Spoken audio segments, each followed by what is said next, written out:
नमस्कार, good morning. मी Manali. News 18 लोकमतमध्ये आपल्या सगळ्यांचं स्वागत. सकाळचे 11 वाजलेत आणि आत्ताच्या या सगळ्या महत्त्वाच्या बातम्या सविस्तर या बुलेटिनमध्ये पाहणार आहोत.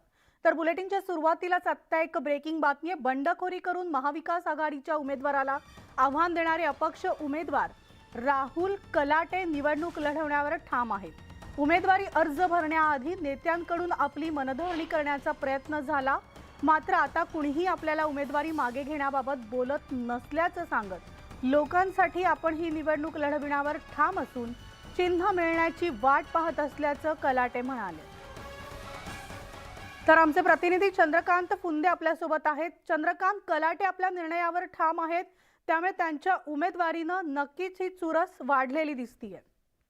हो, निश्चितच अशासाठी, कारण कलाटे मूळ शिवसेनेचे आहेत आणि त्यांना भविष्यात वंचितचे प्रकाश आंबेडकर पाठिंबा देऊ शकतात. कारण वंचितचे प्रकाश आंबेडकर आणि कलाटे हे म्हणजे असं बोललं जातं की कलाटे त्यांचेच कार्यकर्ते आहेत की काय, म्हणून त्यांना तिकीट हवं होतं. खरं तर शिवसेनेने तशी मागणी केली होती, पण राष्ट्रवादीने दिलं नाही आणि नाना काटेंनी तिकीट दिलं. त्यामुळे कलाटे आपल्या बंडखोरीवर ठाम आहेत आणि साहजिकच ही तिरंगी लढत होईल असं दिसतंय आणि त्याचा फायदा भाजपला मिळू शकतो. धन्यवाद चंद्रकांत या सविस्तर माहितीसाठी. आणि आता बातमी आहे पुण्यामध्ये आजपासून कसब्यातील दोन्ही प्रमुख उमेदवारांनी प्रचाराचा धडाका सुरू केलाय. भाजपचे उमेदवार हेमंत रासने यांच्या प्रचाराचा नारळ ओंकारेश्वर मंदिरात सुधीर मुनगंटीवार यांच्या हस्ते फुटणार आहे, तर काँग्रेसच्या प्रचाराचा नारळ पुण्याची ग्रामदेवी तांबडी जोगेश्वरी मंदिरात फुटणार आहे. तसंच बंडखोर बाळासाहेब दाभेकर यांना शांत करण्यासाठी काँग्रेसच्या वरिष्ठ पातळीवरून हालचाली सुरू झाल्या. दाभेकरांनी समजा माघार घेतली तर धंगेकर विरुद्ध रासने अशी थेट लढत होऊ शकते आणि अर्ज माघारी घेण्याचा उद्याचा शेवटचा दिवस आहे.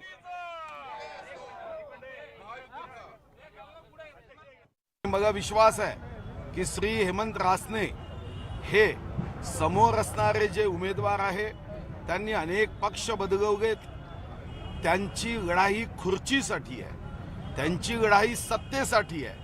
पण हेमंत रासने हे सत्तेसाठी नव्हे, सत्यासाठी आणि विकासासाठी लढणार आहे. आणि यानंतर बातमी आहे बीडमध्ये भाजप नेत्याच्या वाढदिवसानिमित्तानं बेकायदेशीर रेड्याची टक्कर भरवण्यात आली आहे. विशेष म्हणजे कायदे नियम सुरक्षेच्या उपाययोजना धाब्यावर बसवून टक्कर स्पर्धा घेण्यात आली. बीड शहरापासून अवघ्या काही अंतरावर बायपास जवळ रेड्याची टक्कर सुरू असताना पोलीस प्रशासनानं फक्त बघ्याची भूमिका घेतली आहे आणि त्यामुळे संताप व्यक्त केला जात असून कायदा हा नेत्यांसाठी वेगळा आणि सामान्यांसाठी वेगळा आहे का असा प्रश्न उपस्थित केला जातोय. तर बीड भाजपचे तालुकाध्यक्ष स्वप्नील गलधर यांच्या वाढदिवसानिमित्तानं रेड्याची जंगी स्पर्धा या ठिकाणी घेण्यात आली. यावेळेस हजारो लोक देखील उपस्थित होते. तर आमचे प्रतिनिधी सुरेश जाधव आपल्या सोबत आहेत. सुरेश, एकतर प्राणीप्रेमींकडून संताप व्यक्त होतोय आणि या संपूर्ण प्रकरणी आयोजकावर गुन्हे दाखल करण्याची मागणी केली जाते. काय अपडेट? बीड शहराजवळ असलेला कोल्हारवाडी फाटा या ठिकाणी सोलापूर धुळे राष्ट्रीय महामार्ग आहे. महामार्गालगतच ही रेड्याची अवैध टक्कर घेण्यात आली होती. विशेष म्हणजे बेकायदेशीर ही टक्कर घेत असताना या ठिकाणी कुठलीही परवानगी घेतली गेली नव्हती. ज्या ठिकाणी हजारो लोक ते पाहण्यासाठी उभा होते. जर एखाद्या वेळेस रेड्याच्या टक्करीमध्ये जर एखादा प्राणी उधळला तर तो लोकांची सुद्धा हानी होऊ शकत होती. एवढंच तर त्या ठिकाणी परवानगी नसताना देखील ही घेतली गेली होती. त्यामुळे यांच्यावरती कारवाई केली जाईल. विशेष म्हणजे ही भाजपाचे जे तालुका अध्यक्ष आहेत स्वप्नील गलधर यांच्या वाढदिवसानिमित्त ही स्पर्धा करण्यात आली होती. त्यावेळी जे सुरक्षेचे नियम आहेत त्याचबरोबर जे कायदे आहेत त्याचं कुठलंही पालन केलं गेलं नव्हतं. आणि विशेष म्हणजे एवढे सगळे लोक जमलेले असताना अवघ्या हाकेच्या अंतरावरती असलेलं पोलीस प्रशासन, पोलीस अधीक्षक कार्यालय यांच्याकडून देखील या प्रकरणामध्ये अद्याप कुठलीही ही गोष्ट केली नाही. त्यामुळे देखील संताप व्यक्त केला जातोय. आणि जो कायदा आहे तो सामान्यांसाठी वेगळा आणि नेते आहेत त्यांच्यासाठी वेगळा आहे का, असा देखील संताप व्यक्त केला जातो. त्यामुळे एकंदरीतच या प्रकरणामध्ये जे आयोजक आहेत त्यांच्यावरती गुन्हा दाखल केला जावा अशी मागणी होते. धन्यवाद सुरेश या सविस्तर माहितीसाठी. आणि आता बातमी आहे प्रतिबंध घालण्यात आलेल्या पॉप्युलर फ्रंट ऑफ इंडियाच्या 5 सदस्यांविरुद्ध महाराष्ट्र एटीएसनं आरोपपत्र दाखल केलंय. या आरोपपत्रांमध्ये पीएफआयचा गट भारताचं इस्लामिकीकरण करण्याच्या ध्येयासाठी काम करत असल्याचा दावा करण्यात आलाय आणि हा दावा एटीएसनं केलेला असून महाराष्ट्र एटीएसनं आपल्या 1113 पानांच्या 1113 पानांच्या आरोपपत्रामध्ये हा दावा केला आहे की या 5 सदस्यांना मुस्लिम तरुणांमध्ये अत्याचाराची चुकीची माहिती पसरवून इतर धर्मांविरुद्ध असंतोष आणि द्वेष निर्माण करायचा होता. PFIच्या या गटाचा उद्देश देशात मुस्लिमांना भडकावणं आणि अशांतता निर्माण करणं होतं, असं एजन्सीनं म्हटलेलं आहे. आणि ATSनं आपल्या आरोपपत्रात मिळालेली निनावी पत्र आणि एका सीडीचा देखील दाखला दिलाय, ज्यामध्ये PFI आणि त्यांच्या सदस्यांच्या कार्यपद्धतीचा तपशील देण्यात आलेला आहे.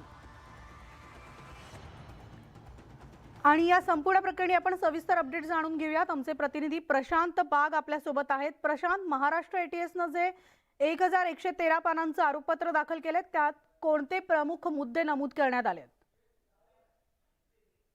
मिताली, सगळ्यात महत्वाचा मुद्दा तर हाच आहे की समाजामध्ये धार्मिक तेढ निर्माण करून, धार्मिक द्वेष निर्माण करून समाजामध्ये दुही तयार करणं आणि त्याची पोळी शेकणं, म्हणजे की समाजामध्ये वेगवेगळ्या प्रकारचे वाद तयार करायचे, धार्मिक भावना वर्गाच्या, धार्मिक दंगली करायच्या आणि त्याचा कोणताही जो आहे तो PFIची ज्या भूमिकेतनं सगळे मुस्लिम समाज किंवा मुस्लिम व्यक्ती किंवा इतर हिंदू समाज किंवा हिंदू व्यक्ती यांच्यामध्ये तेढ निर्माण केले जातील अशा प्रकारचे अधिकृत आशयाचे पत्र, काही निनावी पत्र आणखी मजकूर हे PFIच्या छापेमारीत सापडलेले आहेत. आपल्याला माहिती आहे की वेगवेगळ्या ठिकाणी ज्या रेड टाकण्यात आल्या होत्या आणि खास करून ज्यावेळेस मुंबईच्या वेगवेगळ्या भागातनं 5 जणांना जमा करण्यात आलं, आरोपपत्र दाखल करण्यात आलं, त्याच्यामध्ये या अनेक गोष्टींचे धक्कादायक खुलासे आहेत.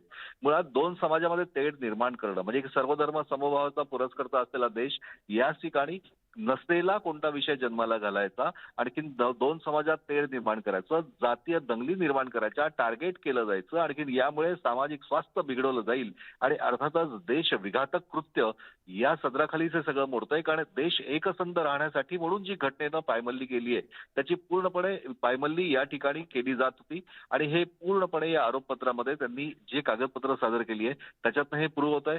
आता या आरोपपत्रातनं अनेक धक्कादायक आरोप जरी असले तरी आता कोर्टाच्या सुनावणी कालावधीमध्ये अजून काही धक्कादायक पुरावे सुद्धा समोर येऊ शकतात असंही आपल्याला समजतंय.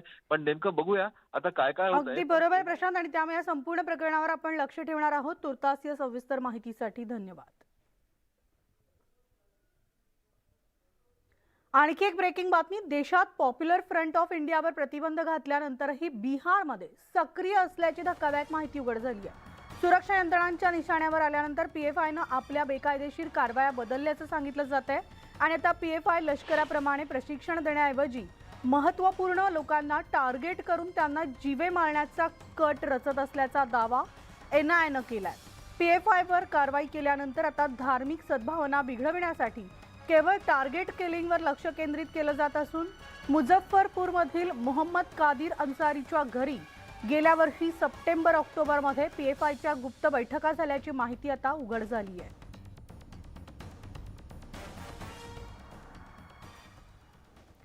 आणि या बातम्यांसह पाहूयात राज्यातल्या महत्त्वाच्या 18 बातम्या टॉप 18.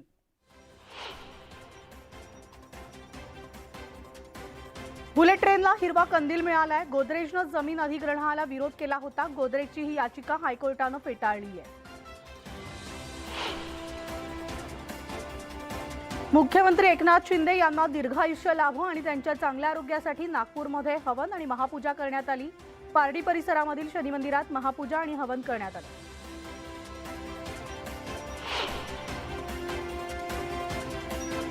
राहुरी तालुक्यामधील गुहा गावातील नागरिकांनी ठिय्या आंदोलन केलं.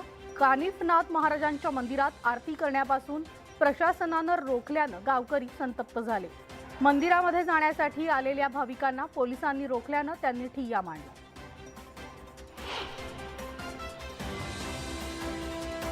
काँग्रेसच्या प्रदेश उपाध्यक्ष आमदार डॉक्टर प्रज्ञा सातव यांच्यावर काल कळमनुरी तालुक्यामधील कसबे धावंडा इथं एका व्यक्तीनं हल्ला केला होता. या प्रकरणी आरोपी महेंद्र डोंगरदिवे याला पोलिसांनी अटक देखील केली आहे.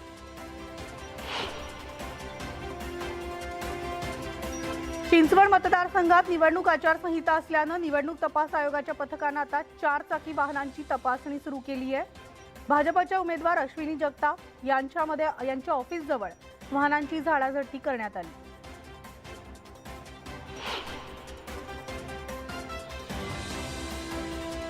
नागपूर विद्यापीठातील MSCची रद्द झालेली परीक्षा 16 फेब्रुवारीला होत असून पूर्वीच्या वेळापत्रकात दिलेल्या वेळेनुसारच परीक्षा होणार आहे. झालेल्या बेदाणा सौद्यामध्ये तब्बल 11 दुकानांमध्ये 50 टन नवीन बेदाण्याची आवक झाली आहे. तर यावेळेस झालेल्या सौद्यामध्ये 160 ते 271 रुपये प्रति किलो दर मिळाला आहे.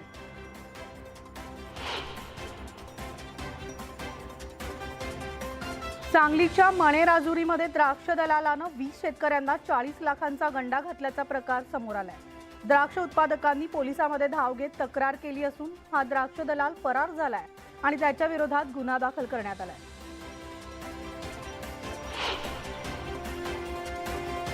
नंदुरबार जिल्ह्यामधल्या अक्कलकुवामध्ये वन्य प्राण्यांना पकडण्यासाठी लावलेल्या सापळ्यात बिबट्या अडकला होता. ही माहिती मिळताच वन विभागानं घटनास्थळी जात बिबट्याला जेरबंद केलंय.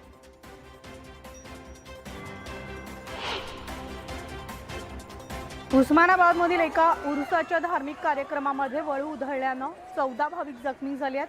अचानक वळू उधळल्यामुळे कार्यक्रमात चेंगराचेंगरी झाली आणि या घटनेत सुदैवानं जीवितहानी झालेली नाही.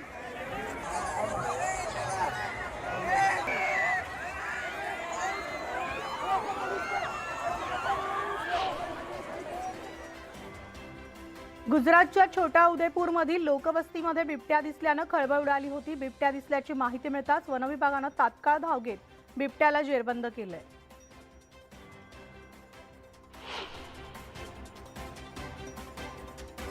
कोलकात्यात कोळसा तस्करी प्रकरणी दिल्लीतील ईडीच्या पथकानं छापेमारी केली असून या छापेमारीत आतापर्यंत 1,39 लाखांचा मुद्देमाल जप्त करण्यात आलाय.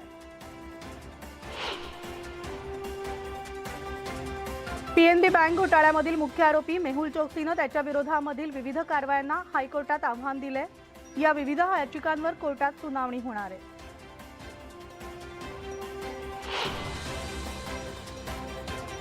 दिल्लीतील कांझावाला परिसरात एका बसला अचानक आग लागली असून अग्निशमन दलाला अथक प्रयत्नानंतर ही आग नियंत्रणात आणण्यात यश आलंय.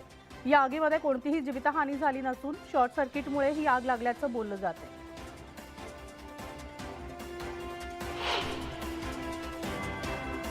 उत्तराखंडच्या ऋषिकेश ते कर्णप्रयाग दरम्यानच्या रस्त्यावर दरड कोसळली असून दरड कोसळल्यानं तिथं वाहतूक काही काळ विस्कळीत झाली होती.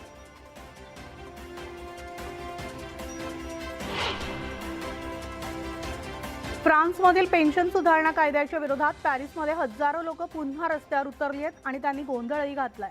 यावेळी आंदोलकांची सुरक्षा कर्मचाऱ्यांची झटापट झाली. चीनकडे अमेरिकेपेक्षा जास्त बॅलिस्टिक क्षेपणास्त्र असल्याचा दावा अमेरिकेचे वरिष्ठ लष्करी अधिकाऱ्यानं केलाय आणि त्यामुळे अमेरिकेची चिंता आता वाढली आहे. चीनजवळ बॅलिस्टिक मिसाईल लॉन्चर्सची संख्या अशीच वाढत राहिली तर ते अमेरिकेसाठी धोक्याचं ठरू शकतं.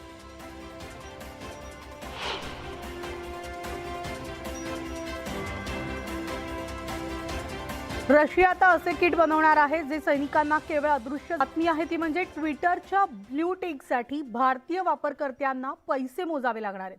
कारण जुन्या वापरकर्त्यांना ब्ल्यू टिकसाठी रक्कम मोजावी लागेल तर नवीन ग्राहकांना ही सेवा सशुल्क मिळू शकते. भारतात ब्ल्यू टिकसाठी युजर्सला 650 रुपये प्रति महिना जमा करावे लागणार आहे आणि वेबवर ट्विटरचा वापर करणाऱ्यांना 650 रुपये दरमहा, तर मोबाईल युजर्सला मात्र जादा रक्कम मोजावी लागेल. त्यांना 900 रुपये प्रति महिना शुल्क मोजावे लागतील. एलॉन मस्कनं ट्विटरसाठी नोंदणी शुल्क सुरू करण्याची घोषणा यापूर्वीच केली होती. America, Britain, Canada, Australia, New Zealand आणि जपान या देशांसह इतर देशात ट्विटर ब्लू सशुल्क सेवा सुरू केली होती. या देशांमध्ये ब्लूटिकच्या नोंदणीसाठी $8 प्रति माह शुल्क निश्चित करण्यात आलं आहे. ब्लूटिक म्हणजे ज्यांचं ट्विटरवर अकाउंट आहे ते अधिकृत असल्याची पडताळणी या ब्लूटिक मार्फत होत असते.